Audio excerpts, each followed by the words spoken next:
Russia warns the threat of World War III is real if the West continues to provide weapons to Ukraine.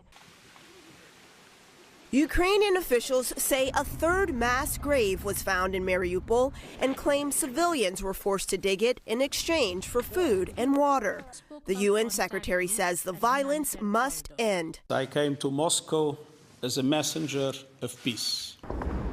After his meeting with Vladimir Putin, the UN says Russia's president agreed in principle for the Red Cross to help evacuate civilians from the besieged steel plant in Mariupol.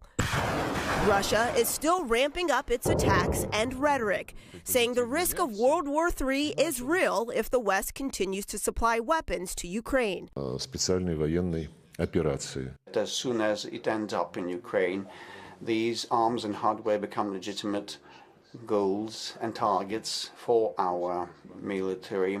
Defense Secretary Lloyd Austin pressed allies to send even more military support and heavier weapons, despite Russia's warning. It's dangerous, and any kind of rhetoric like that, I think is unhelpful. On Capitol Hill, the Secretary of State urges Congress to keep the flow of arms and humanitarian aid going. I have to tell you, I felt some pride in what the United States has done to support the Ukrainian government and its people, and an even firmer conviction that we must not let up. Helping Ukraine win this war and making sure Russia does not have the means to start future conflicts.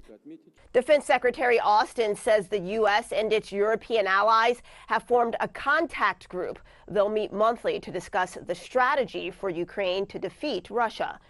In Washington, I'm Bree Jackson for Local 4 News.